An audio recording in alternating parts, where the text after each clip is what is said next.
Hello dear students. तो dear students, last class में हमने शुरू किया था डाइसैकराइड्स, और डाइसैकराइड्स में हमने सैक्रोस उसका स्ट्रक्चर डिस्कस किया था, और उसके बाद हमने शुरू किया था लैक्टोस, जिसको मैंने कहा था मिल्क शुगर भी कहते हैं, और मैंने कहा था कि ह्यूमन मिल्क में इसकी कंसंट्रेशन 6 to 8% और काउ मिल्क में इसकी कंसंट्रेशन 4 to 5% होती है। और हमने ये भी डिस्कस किया था लैक्टोस की जब हम हाइड्रोलिसिस करते हैं तो हमें मिलता है बीटा डी ग्लूकोस और बीटा डी ग्लेक्टोस, है ना। तो बीटा डी ग्लूकोस और बीटा डी ग्लेक्टोस में मैंने आपसे ये भी कहा था कि कार्बन नंबर 4 पे OH और H की अरेंजमेंट डिफरेंट होती है। जैसे ग्लूकोज की बात कर लें तो सबको पता है कि OH राइट साइड में, H लेफ्ट साइड में होता है कार्बन नंबर 4 पे, मगर ग्लेक्टोस में क्या होता है कि कार्बन नंबर 4 पे OH लेफ्ट साइड में होता है और H राइट साइड में होता है। तो मैंने कहा था कि ऐसे कंपाउंड जिनमें OH की arrangement carbon number 1 in case of Eldhose और कीटोन के केस पे कार्बन नंबर 2 है ना, उसके बगैर किसी और कार्बन पे अगर OH और H की अरेंजमेंट डिफरेंट होती है तो उसको इपीमर्स कहते हैं। तो मैंने कहा था कि एनोमर्स और एपीमर्स बार बार एग्जाम में पूछे जाते हैं।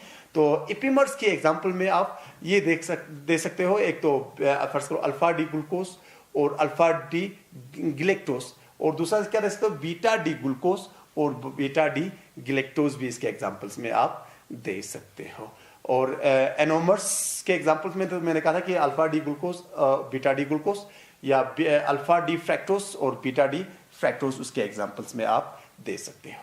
तो डियर स्टूडेंट्स, पहले आज हम डिस्कस कर लेंगे कि ये जो लैक्टोस है उसमें का स्ट्रक्चर कैसा है। तो मैंने आपसे अभी कहा कि लैक्टोस जो बना है वो बीटा डी ग्लूकोस और बीटा डी ग्लेक्टोस का बना है, और बीटा डी ग्लूकोस का स्ट्रक्चर की बात कर लेंगे तो बीटा डी ग्लूकोस का जो स्ट्रक्चर है वो कुछ इस तरह का है। कल हमने कहा था कि ये C1 फर्स्ट कर लो, ये C2, ये C3, ये C4, ये C5 और ये हो गया C6। C6 पे क्या होगा, CH2OH होता है, सबको पता है। कार्बन नंबर 1 और कार्बन नंबर 5 के बीच में बॉन्ड बना होता है थ्रू ऑक्सीजन, है ना। तो अब ये जो है बीटा है, कौन सा है, बीटा है। तो सबको पता होगा बीटा में OH किस साइड में होगा, लेफ्ट साइड में होगा, और यहां पे क्या होगा, H होगा, ठीक है। कार्बन नंबर 2 पे क्या होगा, यहाँ पे OH, यहाँ पे H। कार्बन नंबर 3 की बात कर लेंगे तो यहाँ पे H होता है और यहाँ पे क्या होता है, OH। कार्बन नंबर 4 पे यहाँ पे OH और यहाँ पे H। तो ये हो गया ग्लूकोस यूनिट, ये क्या हो गया, ग्लूकोस यूनिट। अब हम बनाते हैं, ये कौन सा ग्लूकोस है, याद रख लेना, ये बीटा डी ग्लूकोस है, बीटा डी ग्लूकोस। अब हम बनाते हैं बीटा डी ग्लेक्टोस, यानी ये कार्बन नंबर 1, ये कार्बन नंबर 2, ये कार्बन नंबर 3, ये कार्बन नंबर 4, ये कार्बन नंबर 5, ये कार्बन नंबर 6 है, CH2OH, है ना। तो यहाँ पे बॉन्ड बना हुआ है ना। अब कार्बन नंबर 1 पे वही होगा, यहाँ पे H, यहाँ पे OH, ठीक है। तो यहाँ पे क्या है, कार्बन नंबर 2 पे बिल्कुल सेम है, OH और H। 3 पे यहाँ पे H और यहाँ पे OH, है ना। मगर कार्बन नंबर 4 पे कॉन्फ़िगरेशन चेंज हुई है, तो इस साइड में H है और इस साइड में क्या है, OH, ठीक है। तो ये कौन सा हो गया, बीटा डी ग्लेक्टोस, बीटा डी ग्लेक्टोस है, बीटा डी ग्लेक्टोस है, ठीक है ना। तो लिंकेज बनी है, मैंने पहले आपसे कहा था, कल भी कहा था कि लिंकेज बनी है इस कार्बन के कार्बन नंबर किसके बीच में, 4, इसके कार्बन नंबर 4 और इसके कार्बन नंबर 1 के बीच में, ठीक है ना। तो इसका मतलब ये हुआ कि ऐसा हुआ होगा, इन दोनों में से ये इन OH ने आपस में रिएक्ट किया होगा और एक H और एक OH in the form of water क्या हुई होंगे, रिमूव हो गए होंगे। तो यहां पे बॉन्ड बना होगा,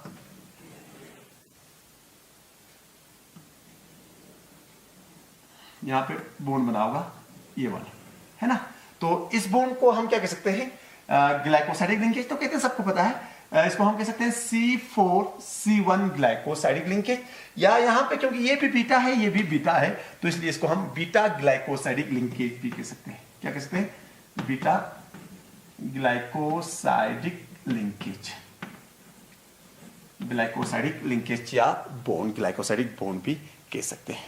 तो यहां पे याद रखना ये बीटा डी ग्लूकोज यूनिट हो गया, है ना, और ये हो गया बीटा डी ग्लैक्टोज यूनिट, है ना। और ये 2 यूनिट्स मैंने कहा जुड़े हुए हैं कार्बन नंबर 4 ऑफ ग्लूकोज और कार्बन नंबर 1 ऑफ किसके बीच में, ग्लैक्टोज के बीच में आपस में जुड़े हुए हैं, है ना। तो इस रिप्रेजेंटेशन को सबको पता है, क्या कहते हैं हम, फिशर्स प्रोजेक्शन फॉर्मूला कहते हैं, फिशर्स प्रोजेक्शन फॉर्मूला। अब अगर हम इसका क्या कर लें, हावर्ड्स प्रोजेक्शन फॉर्मूला बनाना होगा, हावर्ड्स प्रोजेक्शन फॉर्मूला। तो हावर्ड्स प्रोजेक्शन फॉर्मूला बनाते होगा तो आपको ये इमेजिन करना है कि ये इसकी भी 6 मेंबर्ड रिंग है, ये भी 6 मेंबर्ड रिंग है, मगर इन रिंग्स को आपको अरेंज इस तरह करना है कि इसका कार्बन नंबर C और इसका कार्बन नंबर 1 एडजेसेंट पोजीशंस पे आ जाए, ताकि इन दोनों के बीच में क्या बन जाए, बॉन्ड बन जाए। तो एडजेसेंट पोजीशंस पे आप किस तरह रख सकते हो, याद रखना कि अगर फर्स्ट करो, देखो यहाँ पे कार्बन नंबर कौन सा है, इसका कार्बन नंबर 4 है ना। कार्बन नंबर 4 पे OH की साइड में था, राइट में, तो राइट वाले को हम क्या दिखाते हैं, डाउन में दिखाते हैं, है ना, इसमें हावर्ड्स प्रोजेक्शन फॉर्मूला में। तो नेक्स्ट बात, इसको आपको क्या रखना पड़ेगा, ऊपर रखना पड़ेगा और इसको नीचे रखना पड़ेगा। तो कुछ इस तरह अरेंज कर सकते हो आप।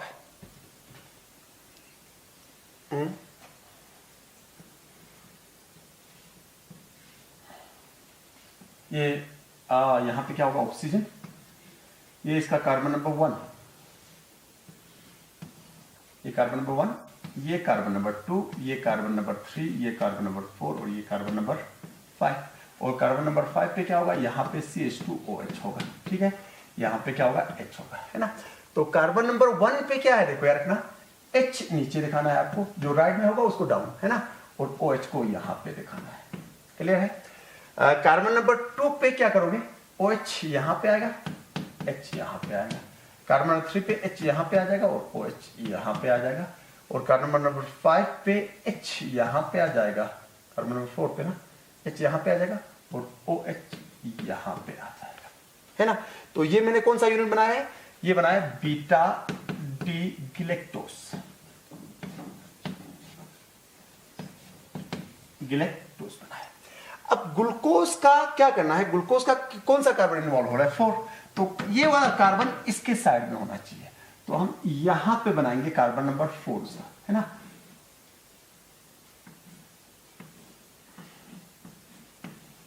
तो यहां पे ये कार्बन नंबर 1, ये कार्बन नंबर 2, ये कार्बन नंबर 3, ये कार्बन नंबर 4 और ये कार्बन नंबर क्या हो गया, 5। तो अब इसका यहाँ पे इसके जो ग्रुप्स है उनको रिप्रेजेंट कर लो। जिसे यहाँ पे कार्बन नंबर 1 पे क्या है, H इस साइड में है तो H यहाँ पे होगा, तो OH यहाँ पे, क्लियर है। कार्बन नंबर 2 की बात कर लेंगे तो यहाँ पे OH है, यहाँ पे H है, ठीक है। कार्बन नंबर 3 की बात कर लेंगे तो यहाँ पे H है और यहाँ पे क्या है, OH है। तो कार्बन नंबर 4 की बात कर लेंगे तो क्या है, इस साइड में OH था ना, तो OH और H। यहाँ की बात करेंगे तो यहाँ पे H होगा, यहाँ पे क्या होगा, CH2OH होगा। तो क्या होने वाला है, इस कार्बन में प्रेजेंट OH और इस कार्बन में प्रेजेंट OH के बीच में रिएक्शन होने वाली है ना। तो यहां से क्या हो जाएगा, H और एक OH रिमूव हो जाएंगे in the form of water, in the form of water. तो यहां पे ग्लाइकोसाइडिक लिंकेज बन जाएगी, जिसको मैंने कहा बीटा ग्लाइकोसाइडिक लिंकेज कह सकते हो, बीटा साइडिक लिंकेज, बीटा ग्लाइकोसाइडिक लिंकेज हम इसको कह सकते हैं, बीटा ग्लाइकोसाइडिक लिंकेज हम इसको कह सकते हैं, है ना। तो इस रिप्रेजेंटेशन को मैंने कहा क्या कहेंगे हम, हावर्ड्स प्रोजेक्शन फॉर्मूलाज कह सकते हैं। तो ये हो गया साइक्लिक स्ट्रक्चर ऑफ क्या, लैक्टोज, किसका है, लैक्टोज, लैक्टोज का साइक्लिक लैक्टोज का स्ट्रक्चर, है ना।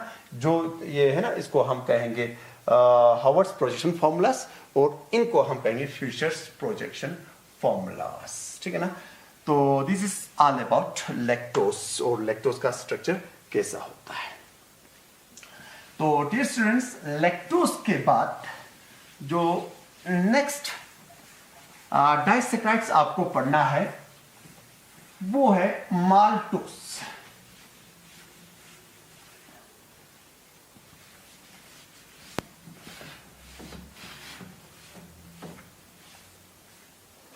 वो है माल्टोज।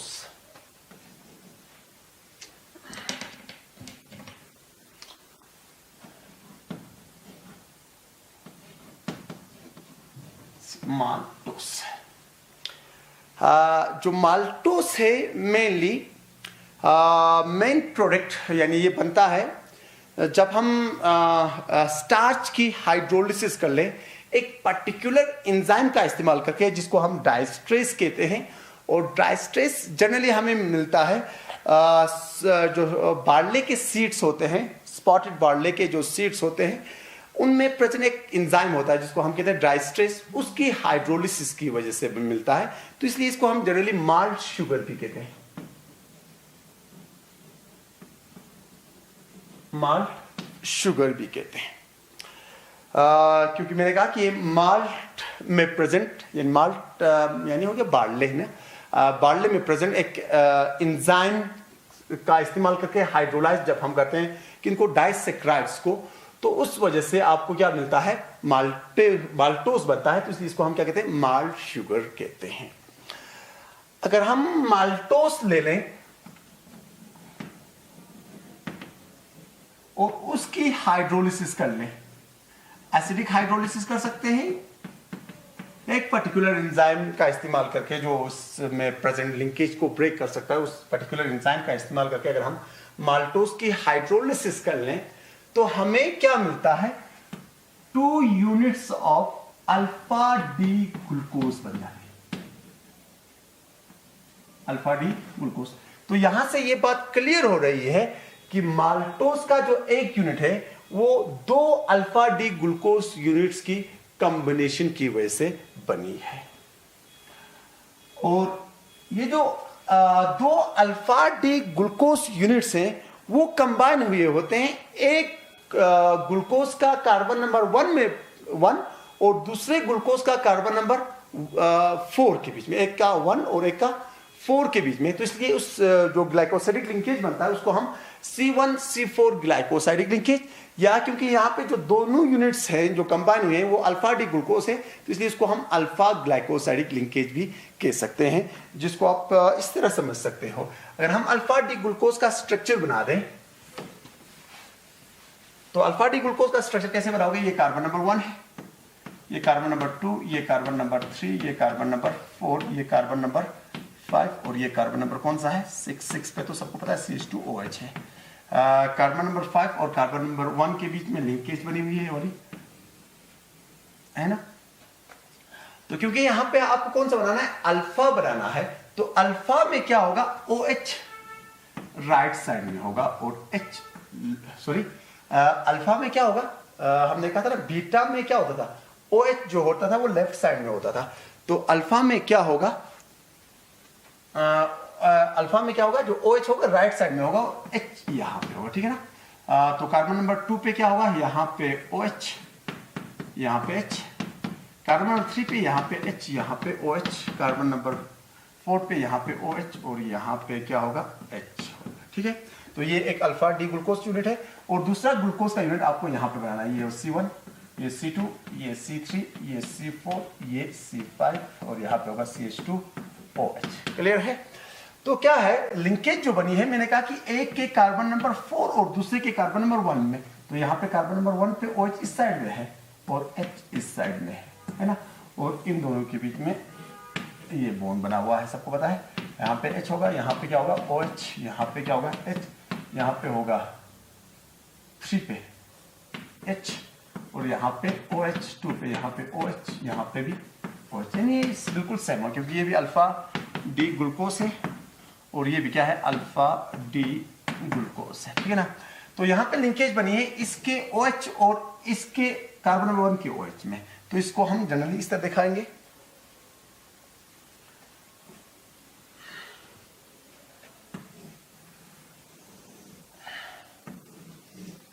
ये जो लिंकेज बन गई इसको हम कहेंगे ग्लाइकोसाइडिक लिंकेज।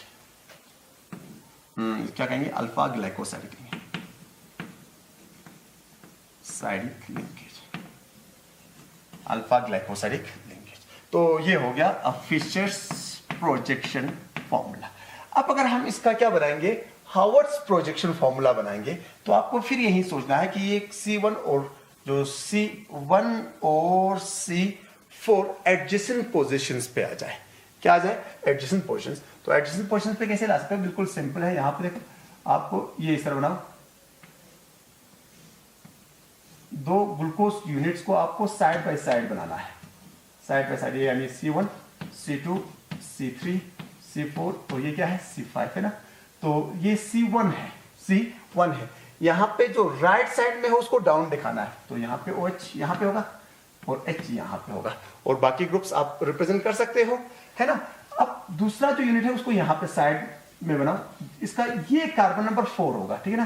तो ये कार्बन नंबर 3 हो गया, ये कार्बन नंबर 2 हो गया, ये कार्बन नंबर 1 हो गया। इस तरह मैं बता रहा हूँ, ये कार्बन नंबर 1, ये कार्बन नंबर 2, ये कार्बन नंबर 3, ये कार्बन नंबर 4। तो कार्बन नंबर 4 पे अरेंजमेंट देख लो, OH जो है वो राइट साइड में है, तो कार्बन नंबर 4 का OH यहां पे होगा, है ना। तो ये OH और ये OH आपस में रिएक्ट कर रहे हैं, तो उसकी वजह से इन दोनों के बीच में क्या बनेगा, ग्लाइकोसाइडिक लिंकेज बनेगी, है ना। तो ये भी एक अल्फा डी ग्लूकोज है, ये भी क्या है, अल्फा डी ग्लूकोज है। तो ये दोनों साइड बाय साइड जुड़े हुए हैं, है ना। तो this is all about the structure of maltose. तो इस स्ट्रक्चर को मैंने कहा फिशर्स प्रोजेक्शन फार्मूला कहेंगे, और इस स्ट्रक्चर को हम क्या कहेंगे, हार्वर्ड्स प्रोजेक्शन फार्मूला कहेंगे। तो this is all about the cyclic या स्ट्रक्चर्स ऑफ डाइसैकराइड्स। 3 डाइसैकराइड्स हमने डिस्कस किए, उनमें से एक सैक्रोज था, जिसकी जब हम हाइड्रोलिसिस करते थे तो हमें जो सैक्रोज था वो बना था ग्लूकोज, अल्फा डी ग्लूकोज और बीटा डी फ्रैक्टोज का, याद रखना। उसके बाद दूसरा जो हमने डिस्कस किया था लैक्टोज, जो बना हुआ था बीटा डी ग्लूकोज और बीटा डी ग्लेक्टोज का। और जो तीसरा डाइसैकराइड हमने डिस्कस किया, जिसको हमने कहा माल्ट शुगर या माल्टोज, जिसकी जब हम हाइड्रोलिसिस करते थे तो 2 मोल्स ऑफ या 2 यूनिट्स ऑफ क्या बन रहा था, अल्फा डी ग्लूकोज। और इनके बीच में जो लिंकेज है वो याद रख लेना। जैसे हमने कहा था कि सैक्रोज में जो लिंकेज है वो अल्फा बीटा ग्लाइकोसाइडिक लिंकेज है। अगर हम लैक्टोज की बात कर ले तो वहां पे बीटा ग्लाइकोसाइडिक लिंकेज बनी थी, और माल्टोज के केस में हमने कहा अल्फा ग्लाइकोसाइडिक लिंकेज बनी हुई है। तो इन्हीं के बेसिस पे अमूमन एग्जाम्स में क्वेश्चन पूछे जाते हैं। तो इंशाल्लाह नेक्स्ट क्लास में हम डिस्कस कर लेंगे पॉलीसैकराइड्स, और उसके अलावा रिड्यूसिंग और नॉन रिड्यूसिंग जो शुगर्स हैं, क्योंकि शुगर्स को 2 ग्रुप में डिवाइड किया गया है, एक रिड्यूसिंग शुगर्स और नॉन रिड्यूसिंग शुगर्स, उनके बारे में भी हम इंशाल्लाह नेक्स्ट क्लास में डिस्कस कर लेंगे। खुदा हाफिज़।